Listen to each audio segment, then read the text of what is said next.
Adiyogi learning point channel पर आपका हार्दिक स्वागत है। तो आज हम राघव प्रकाश पुस्तक के जो पर्यायवाची है तो हम पर्यायवाची पढ़ रहे हैं पहले से। तो आज हम कोशिश करेंगे कि इस वीडियो में हम 3-4 पेज कवर कर लेंगे, है ना। तो 349 तक तो अपन ने कर लिए, अब पेज नंबर 350 से स्टार्ट करते हैं। तो देखो इसके अंदर लिखा हुआ है यहाँ पे सारंग, सैंधव, किंकिर, केशी, खेट, गंधर्व, चामरी, धोरे, मराल, रख्व, राजवाह, वाजी, वाडव। तो ये सारे के सारे घोड़े के पर्यायवाची है। जो घोड़ा होता है घोड़े के। देखो इसके अंदर आप याद कैसे करोगे, तो देखो केशी, इसके अलावा केसरी भी घोड़े को बोलते हैं, तो केशी तो आप ऐसे, सैंधव जो बहुत तेज गति से कोई गति करता है उसके लिए, फिर चामरी, गंधर्व, गंधर्व ये पहले के घोड़ों के लिए प्रयोग में, एक नस्ल भी होती है घोड़े की, उसके लिए प्रयोग लेते हैं। मराल, मराल हंस को भी बोलते हैं और मराल घोड़े को भी बोलते हैं। रख्व, राजवाह, तो राजवाह को ऐसे याद कर लेना, राजा का जो वाहन होता है वो राजवाह। वाजी जो दौड़ता है और उसके अंदर प्रथम आता है तो वो वाजी। वाड़व और ये सारंग, सारंग भी 2-3 को बोलते हैं, घोड़े को भी बोलते हैं, हंस को भी बोलते हैं, हाँ? अब आगे ये है और हयन, ये भी घोड़े को ही बोलते हैं। ठीक है, आगे देखो यहाँ पे लिखा हुआ है कंपित, दोलायित और लोल। ये तीनों के तीनों शब्द चंचल शब्द के पर्यायवाची है, चंचल के। ठीक है, इसके अलावा भी है जैसे बिजली, है ना, त्वरित और भी है, तो वो तो अपन अंदाजा लगा सकते हैं। आगे देखो गंधसार, मंगल्य, श्रीखंड, सर्पवास, मलय। सर्प का जो वास है, सर्प कहां पे रहते हैं तो चंदन में। ये सारे के सारे शब्द चंदन शब्द के पर्यायवाची है। ठीक है, आगे देखो गोनरी, गोलर, तृणासन, धर्मा, पाटी, मंडरी, शीतल पाटी और साथरी। ये सारे के सारे शब्द चटाई के पर्यायवाची है। जो चटाई होती है जो अपन बिछाते हैं नीचे, तो उस चटाई के लिए यूज में लेते हैं ना। गोलर, तृणासन, दरमा, पाटी, मंडरी, शीतलावान, सातरी और गोनरी। ठीक है, आगे देखो नागर, पटु, विज्ञ और विदग्ध। ये सारे के सारे शब्द चतुर के पर्यायवाची है। चतुर जो विद्वान होता है, विज्ञ जो सब कुछ जानता हो उसके लिए, विदग्ध, पटु, पटु जो एकदम होता है बोलने में त्वरित, जिसके पास हर चीज का जवाब होता है वो, और नागर चतुर के लिए। आगे देखो यहाँ पे लिखा हुआ है सुधांशु, शपाकर, तारकेश्वर, द्विजराज, निशाकर, निशानाथ, मृगलांछन, मृगाक, मेहताब और विधु। तो ये सारे के सारे शब्द चंद्रमा के पर्यायवाची है, चंद्रमा।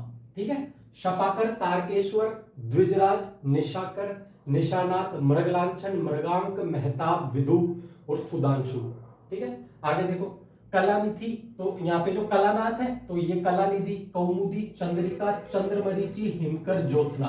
देखो मरीचि शब्द है, ये तो बोलते हैं किरण को, तो पहले इसके अगर चंद्र लग गया तो चंद्र मरीचि, तो मतलब चंद्रमा की जो किरण होती है उसके लिए, तो चंद्रमरीचि, तो ये हो गया चांदनी।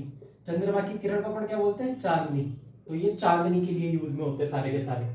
आगे देखो यहाँ पे लिखे हुए इंदुलोह, कलदोत, चंद्रक्रांति, जातरू, रौप्य, रूपा, रूपक, रूपय, रजत, धोत, शुक्ल और श्वेतक। ये सारे के सारे शब्द चांदी के पर्यायवाची है। चांदी होती है तो ये सारे के सारे हम चांदी के लिए यूज में लेते हैं। आगे ये 3 शब्द और लिखे हुए हैं, ये भी चांदी को यूज में लेते हैं। क्या क्या, सीतराम, सीम और सुदोत, तो ये भी हम चांदी के लिए यूज में लेते हैं। ठीक है, आगे देखो, आगे यहाँ पे लिखे हुए अक्षत, अच्छत, तंडुल, तंदुल, भात, व्रीहि और शली। तो ये सारे के सारे शब्द चावल होता है, तो चावल को अपन बोलते हैं ये चावल।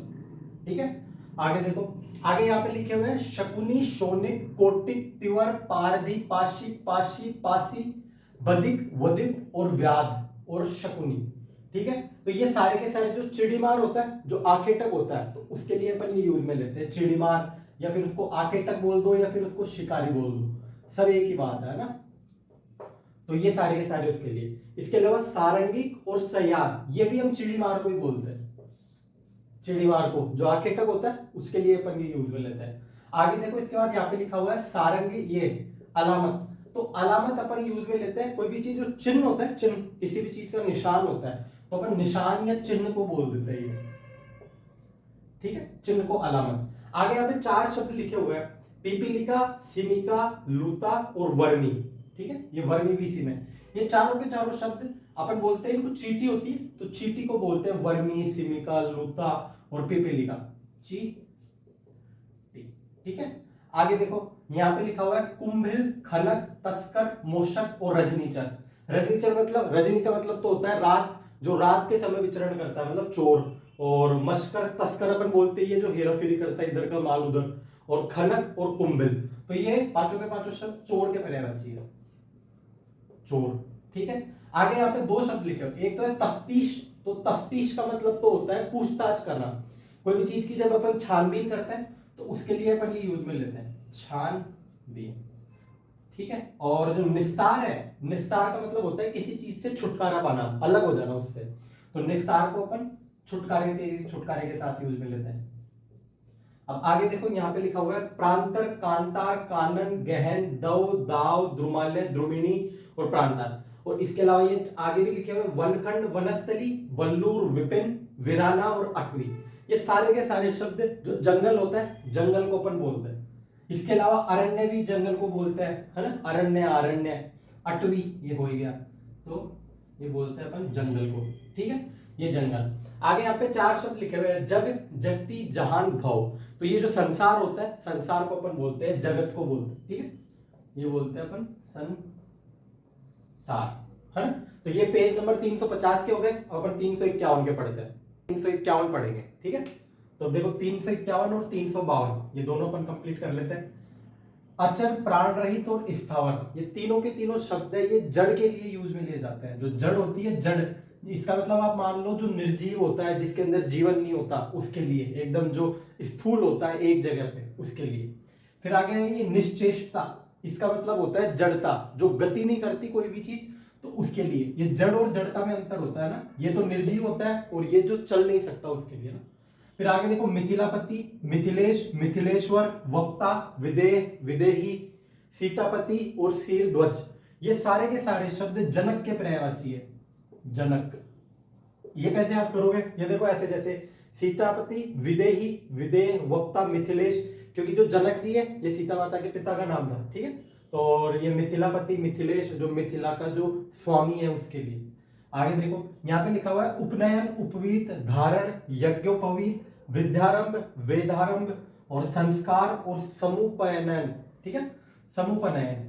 अब ये सारे के सारे जनेऊ के पर्यायवाची है, जनेऊ। जनेऊ मतलब जब भी कोई शिक्षा ग्रहण करने जाता था प्राचीन काल में, तो वो जनेऊ, और आज भी होता है कि जो जनेऊ धारण करता है मतलब शिक्षा ग्रहण करने के लिए जा रहे हैं। ठीक है, आगे देखो यहाँ पे लिखा हुआ है अम्ब, आब, उदक, तोय, रस, वारी, सलील। ठीक है, अम्ब, आब, उदक, तोय, रस, वारी, सलील, ये सारे के सारे शब्द जल के पर्यायवाची है। और देखो इनमें खास बात यह कि जैसे ये तोय लिखा हुआ है, इस तोय में अगर अपन द जोड़ देंगे और ध, तो ध जोड़ते ही तो वो समुद्र का, द जोड़ते ही बादल के पर्यायवाची बन जाएंगे, जैसे तोयद, वारिद, है ना, अम्बुद, उदक, ऐसे।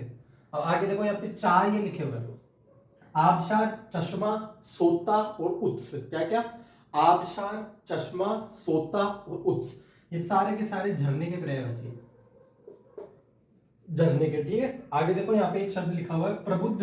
तो ये प्रबुद्ध का मतलब होता है कोई भी जो तैयार होता है तत्पर एकदम, उसके लिए। ठीक है, और वृत्ति, वृत्ति मतलब होता है आजीविका, कोई किसी की रोजी रोटी होती है तो उसके लिए अपन ये यूज में लेते हैं, किसी की रोजी रोटी के लिए यूज में, है ना। आगे देखो यहाँ पे कुछ शब्द लिखे हुए हैं, दीपक्रम, शब्दाप, इंद्रगोप, कीटमणि, खद्योत, चिलमिलिका, सोन किरवा, जुगनी, ज्योतिर्बीज, दीपक्रम, ये सारे के सारे शब्द जुगनू के पर्यायवाची। जुगनू जो रात के अंदर होता है, जो चमकता है, तो उसके लिए ये सारे के सारे। आगे देखो यहाँ पे लिखा हुआ है क्रांतदर्शी और नैमित्तिक, ये दोनों के दोनों शब्द ज्योतिष के पर्यायवाची है, ज्योतिष। ठीक है, आगे देखो यहाँ पे शब्द लिखे हुए हैं अंबाजोर, झक्कड़, तहलका, प्रभंजन, वेगालिल, वातुल, वाताली और महावत, ये सारे के सारे शब्द जो बिजली होती है, जो चमकती है, जो बारिश के टाइम पे बादलों के गरजने से जो आवाज आती है उसके लिए। ठीक है, बिजली। अब आगे देखो यहाँ पे दो शब्द लिखे हुए हैं, केतन और वैजयंती, ये दोनों के दोनों शब्द झंडे के लिए यूज में लिए जाते हैं, जो झंडा होता है झंडे के लिए। ठीक है, आगे देखो यहाँ पे है अखात, कासार, खंडाली, देवकात, डल, और फिर ताल और हृदय और तड़ाक, ये सारे के सारे शब्द झील के पर्यायवाची है, झील के। ठीक है, आगे यहाँ पे देखो दो शब्द लिखे हुए हैं, अनरत और मृषा। क्या, अनरत और मशा, ये मृषा, ये दोनों के दोनों शब्द झूठ के पर्यायवाची है, झूठ। जो एक रित मतलब तो होता है सत्य, और इसके अंदर अ उपसर्ग लगा दिया, तो ये अ उपसर्ग लगाने से बन गया अनृत, मतलब असत्य, झूठ। आगे देखो यहाँ पे ये लिखा हुआ है कुंज और झानी, ये दोनों के दोनों जो झोपड़ी होती है, इसके अलावा इसको पर्णकुटी भी बोल देते हैं, ठीक है। तो ये झोपड़ी के पर्यायवाची है, झोपड़ी। आगे यहाँ पे दो शब्द लिखे हुए हैं लदार और वक्र, ये होता है जो टेढ़ी कोई भी चीज होती है टेढ़ी, तो उसके लिए ये दोनों शब्द यूज में लिए जाते हैं। ये 351 के कंप्लीट हो गए, अब अपन 352 के पढ़ लेते हैं। अब देखो यहाँ पे शब्द लिखा हुआ है प्रगल्भता। प्रगल्भता मतलब होता है कोई भी जो अविनय होता है, बेशर्म, जो मानता नहीं है किसी की भी, तो उसके लिए ये शब्द यूज में लिया जाता है, अविनय, ठीक है। आगे देखो दो शब्द लिखे हुए हैं उदासीन और बेलान, ये दोनों के दोनों शब्द तटस्थ के लिए यूज में लिया जाता है, जो कोई भी तटस्थ होता है तो तटस्थ के लिए। यहाँ पे एक शब्द लिखा हुआ है सन्नद्ध। सन्नद्ध मतलब होता है जो उद्यत तैयार होता है उसके लिए, कोई भी काम करने के लिए तत्पर होता है उसके लिए। आगे तीन शब्द लिखे हुए हैं उपासंग, तुणीर और निशांग, ये तीनों के तीनों शब्द जो तीर रखने के लिए जो पीछे लगाया होता है, तुणीर जो कोई भी तीर जो चलाते हैं तो पीछे से निकालते हैं, उन तीनों के लिए ये उस चीज के लिए ये शब्द यूज में लेते हैं। उपासंग, निशंग, तुणीर, तुण भी बोल देते हैं उसको, याद रखना। ये तरकश बोल सकता हूं इसको मैं, तरकश, ठीक है। आगे देखो तरणी, द्रोणी, तारणी और सफीना, ये चारों के चारों शब्द नाव के पर्यायवाची है, नाव, नाव, ठीक है। अब देखो ये जो तरणी शब्द है ना, अगर मैं ये बड़ी की मात्रा को छोटी में बदल दूंगा तो ये तरणी शब्द सूर्य का पर्यायवाची हो जाएगा। तो ये आप याद रखना, जैसे ये आता है उसके अंदर समश्रुति भिन्नार्थक शब्द में, एक तो ये वाला तरणी होता है और एक तरणी होता है ये बड़ा वाला। तो ये बड़ा वाला तो अपन ने देख लिया अभी कि ये नाव, लेकिन जो छोटा वाला है ये सूर्य के लिए यूज में लिया जाता है ना। आगे देखो तरु, अगम, गच्छ, द्रुम, विटप और सरोरु, ये सारे के सारे शब्द पेड़ के पर्यायवाची है, जो पेड़ होता है पेड़ के लिए। आगे देखो चंद्रहास और करवाल, तो ये तलवार होती है तो तलवार के लिए, इसके अलावा खड़ग भी बोल देते हैं तलवार को, याद रखना। तो ये तलवार, तलवार, ठीक है। आगे देखो ताम्रक और रक्त धातु, तो ये दोनों के दोनों शब्द जो तांबा होता है, तांबा, तांबे के लिए यूज में लेते हैं, ताम्रक और रक्त धातु। अब दो शब्द लिखे हुए हैं उडु और उडुगन, तो उडु और उडुगन दोनों के दोनों जो तारा होता है या नक्षत्र, तो उनके लिए यूज में लेते हैं तारा। आगे देखो क्षिप्र और प्रखर, तो इसका मतलब होता है कोई भी जो तीक्ष्ण तेज होता है उसके लिए यूज में लेते हैं ना, क्या, तीक्ष्ण, तीव्र बोल सकता हूं, ठीक है। आगे यहाँ पे कुछ शब्द लिखे हुए हैं कीर, दाड़िमप्रिय, रक्ततुंड, शुक्र, सुआ और सुग्गा, ये सारे के सारे शब्द तोते के पर्यायवाची है, तोता होता है तो तोते के लिए। तो आगे देखो क्लांत और श्रांति, ये दोनों के दोनों शब्द जो थकान हो जाती है हमें, कोई जब हम काम करते हैं तो थकान होती है, तो क्लांत और श्रांति ये थकान के लिए पर्यायवाची शब्द है, थकान। आगे यहाँ पे देखो शीरज और पैसया, ये दोनों के दोनों शब्द जो दही होता है तो दही के लिए यूज में लेते हैं, ये दही। अब यहाँ पे चार शब्द ये लिखे हुए हैं, ठीक है, दशन, रदन, रद और द्विज, क्या क्या, दशम, द्विज, रद, रदन, ये जो दांत होते हैं तो दांत के लिए यूज में लेते हैं, दांत, ठीक है। आगे तीन शब्द लिखे हुए हैं दायाद, कुटुंबी और सहपिंड, ये उत्तराधिकारी जो वंशज होते हैं, वंश क्रम में कोई आगे वाला, तो उसके लिए यूज में लेते हैं ना, वंशज। आगे देखो अनुचर, भृत्य, परिचार, परिचर और किंकर, तो ये सारे के सारे शब्द जो नौकर होता है तो नौकर के लिए यूज में लेते हैं, नौकर, ठीक है। आगे देखो यहाँ पे शब्द लिखे हुए डेठोना, एलग, नजरबट्टू और डेठोना, तो ये चारों के चारों शब्द जो काजल होता है तो काजल जो आंखों में लगाने वाला, तो ये काजल के लिए यूज में लेते हैं, काजल, ठीक है। तो देखो पेज नंबर 352 तक अब ये हो गए, इसके बाद लगभग शायद 4 पेज और बचे, ये 358 तक है ना, शायद 6 पेज और बचे हुए हैं, तो कोशिश करेंगे कि अगली वीडियो के अंदर ये कंप्लीट कर देंगे। फिर उसके बाद जितनी भी पिछली एग्जाम्स के अंदर पर्यायवाची से जो भी प्रश्न पूछे गए तो अपन वो सारे प्रश्न कर लेंगे। इसके अलावा भी आगे अपन कोशिश कर रहे हैं कि थोड़ा थोड़ा सा और बढ़े, और जैसे जो करंट अफेयर है उसके अलावा राजस्थान हिस्ट्री के जो क्वेश्चन है जो प्रीवियस ईयर में पूछे गए हैं या इसी साल के अंदर जितने भी पूछे गए तो अपन कोशिश करेंगे उनको कंप्लीट करें। तो आगे अपन करेंगे कंटिन्यू, ठीक है। धन्यवाद, जय हिंद, जय भारत।